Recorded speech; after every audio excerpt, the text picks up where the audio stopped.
Falar na frente das câmeras é muito mais do que decorar um texto ou ler o teleprompter. Tão importante quanto ter um bom texto é interpretá-lo bem. E para isso, saber usar a voz é essencial. Uma voz bonita, agradável ao telespectador. Obra da natureza? Na maioria das vezes, não. Por trás de uma boa locução na televisão e no rádio está o trabalho de um fonoaudiólogo.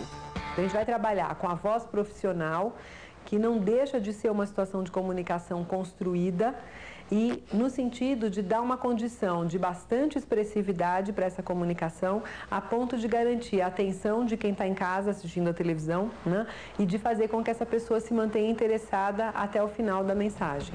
Há 14 anos, Leni Quirilos desenvolve trabalho de atuação fonoaudiológica junto com jornalistas. Este ano, lançou o livro Voz e Corpo na TV, um guia prático com dicas para quem usa a voz profissionalmente. Ele precisa aprender a falar sem esforço, sem tensão muscular excessiva, para que ele possa ter uma utilização plena. A voz, ela é o instrumento de trabalho, né, do profissional da voz, e ela precisa se manter sadia, saudável o tempo todo. 6 meses de trabalho como locutora de televisão foram suficientes para a Selma começar a apresentar queixas vocais. Eu sentia que às vezes a respiração não era de acordo, então sentia um certo cansaço. E sentia às vezes quando forçava um pouco uma leve dor na garganta no dia seguinte, assim, porque estava colocando a voz de uma maneira errada. Com ajuda profissional e exercícios específicos para a voz, hoje Selma já faz locuções sem grandes esforços. A gente sente uma diferença porque você começa a ver que você não precisa forçar para usar a voz de maneira correta. Então você começa a não sentir mais dor depois, você aprende melhor outras coisas, por exemplo, como hidratar mais a garganta, né? Então você acaba se habituando a tomar mais líquido porque você sente a necessidade disso. Os cuidados com a voz não se restringem à saúde vocal. É preciso também ter uma boa leitura para não correr o risco de o telespectador mudar de canal.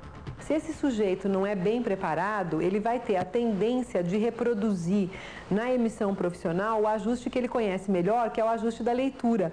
A leitura que ele aprendeu lá na escola. E a leitura, em geral, tem característica muito monótona. Se você não sabe utilizar a voz, o ouvinte não vai prestar atenção no que você está falando.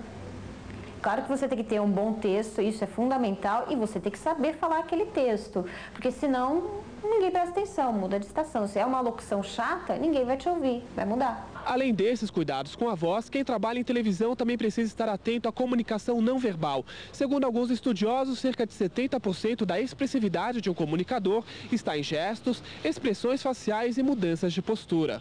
Tudo isso vai compor um resultado final que precisa ser harmônico, que precisa ser espontâneo e natural. E a gente também trabalha nessa área porque você pode colocar a perder. Imagine um repórter falando de coisas interessantes, com um texto bom, falando até de uma maneira adequada, mas com uma mão que fica o tempo todo se movimentando, por exemplo, com um gesto repetitivo. Quer dizer, são pequenas características que passam mensagens também para quem está vendo em casa. E para agradar o telespectador e passar a notícia de maneira precisa, basta seguir essas dicas da fonoaudióloga. Sem se esquecer, é claro, das características pessoais de cada comunicador. Hoje, cada vez mais se estimula e se incentiva um padrão natural espontâneo, que é o que a gente vai chamar de estilo do sujeito, é a estilística, né, da fala daquele indivíduo. Então, a intenção é que ele descubra o seu estilo pessoal e que ele tire partido desse estilo.